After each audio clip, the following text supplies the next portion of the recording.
Hello everyone, আসসালামু আলাইকুম। আজকের ভিডিওতে কথা বলবো কিভাবে আপনি আমাদের আলমোমা বুক সফটওয়্যারে গুড রিসিট ফিচারটি ব্যবহার করবেন। গুড রিসিট ফিচারটি ব্যবহার করে আপনি আপনার সাপ্লায়ার থেকে প্রাপ্ত পণ্যের হিসাব রাখতে পারবেন খুবই সহজে।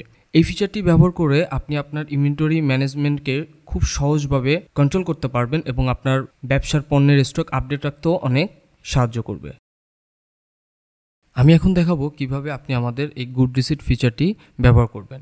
তো অ্যাট ফার্স্ট আমাদের যে গুড রিসিট যে অপশানটি আছে এই অপশানে ক্লিক করতে হবে। আমরা এখানে নতুন আরও একটি অপশান পেয়ে যাব নিউ গুডস রিসিট নামে। তো আমরা এখানেও আরেকবার ক্লিক করব। ক্লিক করার পরে আমরা নতুন একটি ড্যাশবোর্ড পেয়ে গেছি। এই ড্যাশবোর্ডে আপনার গুড রিসিটের যে রসিদটা আছে সেই রসিটের আপনার যাবতীয় যা ইনফরমেশন আছে আমাদের এই ব্ল্যাঙ্ক অপশানে আমরা সব কিছু ফিল আপ করবো। তো আমাদের অ্যাট ফার্স্ট যে ডেটটা আছে সেই আমরা রসিদ অনুযায়ী আমাদের যে রিসিট অনুযায়ী আমরা এখানে সেই ডেটটা আমরা এখানে প্লেস করব। দেন আমাদের রেফারেন্স নাম্বার যদি থাকে আপনি দিবেন। দেন সাপ্লায়ার, আপনি যার কাছ থেকে প্রোডাক্টটি নিয়েছেন তার নাম আপনি এখানে লিখে দিতে পারবেন। দেন ইনভেন্টরি লোকেশন, আপনার বিজনেসের লোকেশন কোথায় সেখানে আপনি আপনার লোকেশন অনুযায়ী লোকেশন দিয়ে দিবেন।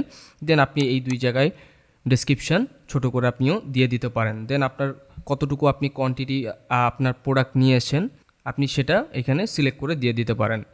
দেন সর্বশেষ আমরা চুজ ফাইল নামে একটি অপশন পাবো। এখানে যদি আপনার গুড রিসিটের যদি কোনো রসিদ থাকে আগে থেকে তাহলে আপনি সেই রসিদটাও কিন্তু আপনি এই ফিচারে স্টোর করে রেখে দিতে পারবেন। তো আমি এখানে চুজ ফাইল যে অপশানটি আছে এখানে ক্লিক করব। ক্লিক করার পর আমি এখানে আগে থেকেই একটা ডামি গুড রিসিট আমি ডাউনলোড করে রেখেছি। তো আমি জাস্ট এখানে সিলেক্ট করলাম, সিলেক্ট করে আমি জাস্ট ওপেন করে দিব। দেখেন আমার যে রিসিটটা আছে সেই রিসিটটা কিন্তু এখানে অ্যাড হয়ে গেছে।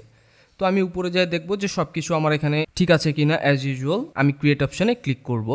দেন আমার সব কিছু ইনফরমেশন কিন্তু গুড রিসিট ফিচারে অ্যাড হয়ে যাবে। তো আজকের ভিডিওটি এই পর্যন্তই। পরবর্তী কথা হবে নেক্সট ভিডিওতে নেক্সট ফিচার নিয়ে। ভিডিওটি দেখার জন্য ধন্যবাদ।